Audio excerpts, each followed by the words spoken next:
All right, here at Commodity Classic, Nashville, Tennessee, we bring in now Steve Wellman, president of the American Soybean Association, soybean grower from Nebraska. We usually talk on the phone. It's good to see you in person. How's things going? Well, things are going well down here so far. It's been fairly busy so far, and I think the pace is picking up. We're just really getting going, but people have been coming in here for the last day or so, and you're expecting over 5,000. That's the mood at all the farm meetings seems to be very up this year. Plenty of challenges for sure, but the mood, anytime commodity prices are good, that usually gives everyone hope, doesn't it? Well, production has been going well also in most areas. I know there were some areas that had some issues last year, but yeah, farm prices for commodities are very high in comparison, and things are looking pretty good. We also do, there's always a concern about the high input costs, and they're at a record level also. So something we have to watch, something that as far from the policy aspect, we have to do what we can for risk management to help farmers cover that risk. It does temper things a bit, knowing that those input costs are what they are. All right, focus on the Farm Bill.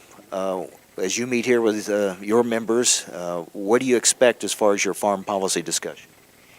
Well, that's a tough one, what to expect. We've worked through part of the process so far, nothing new that really changes our position, the American Soybean Association in the past.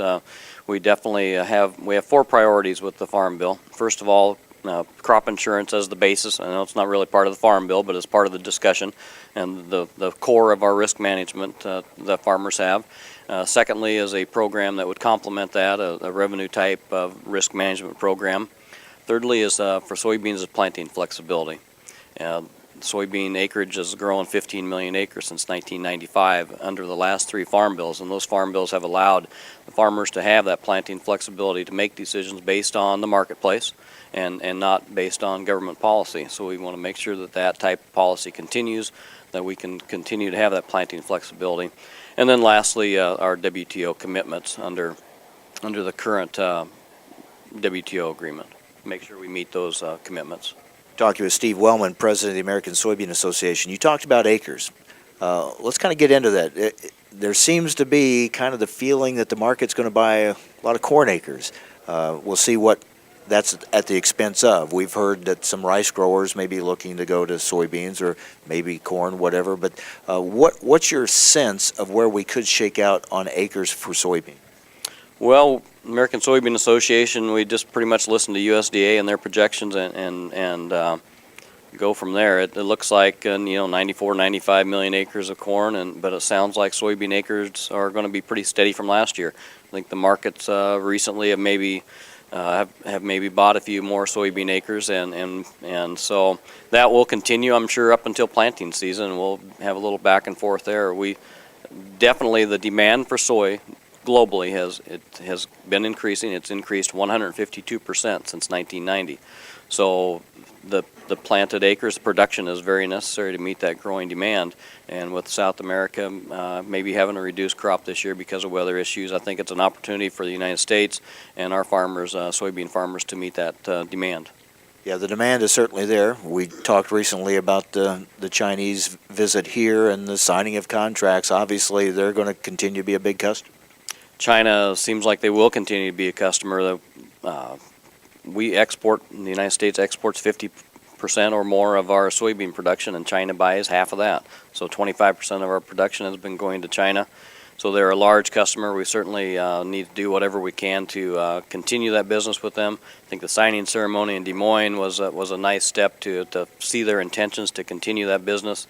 The ASA International Marketing Office that we have in China, we will celebrate our 30th anniversary there this summer. And so the work that's being done and has been going on for 30 years has turned into a great opportunity and for soybean farmers, and definitely as a large part of the value of our soybeans. How far are we getting, or are we making much progress on some biotech issues in markets like Europe?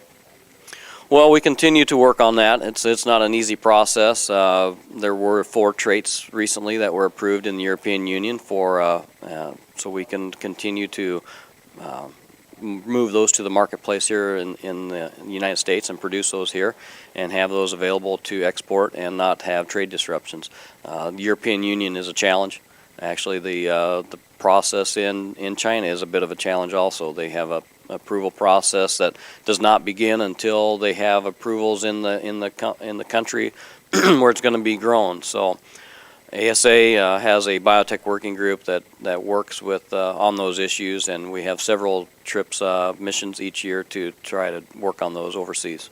Wanted to get back to, you talk about one of your priorities, a strong crop insurance program. You have to be concerned anytime you hear proposals that would further cut funding for the crop insurance program.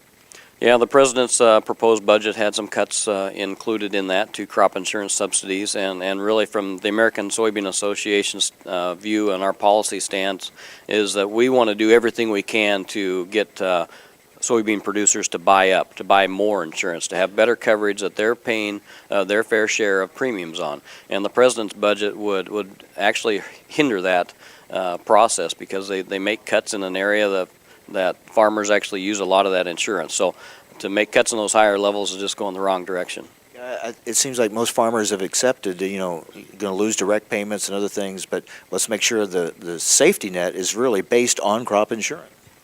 Let's make sure there is a safety net first of all, and crop insurance is going to be a big part of that. It's it only pays when there's a loss, and it gives farmers the ability to make marketing decisions. It's a good management practice for farmers, and it's defendable. It takes away that some of the discussion we've had about direct payments that are made annually regardless of income. Easier to explain, I think, to people about insurance because people are used to that concept of buying insurance, and they can relate to that. Good to see you, Steve. Have a good meeting. I'll appreciate it, Mike. It's going to be great. Steve Wellman, President of the American Soybean Association here at Commodity Classic in Nashville, Tennessee. Stay with us. Much more to come. This is AgriTalk.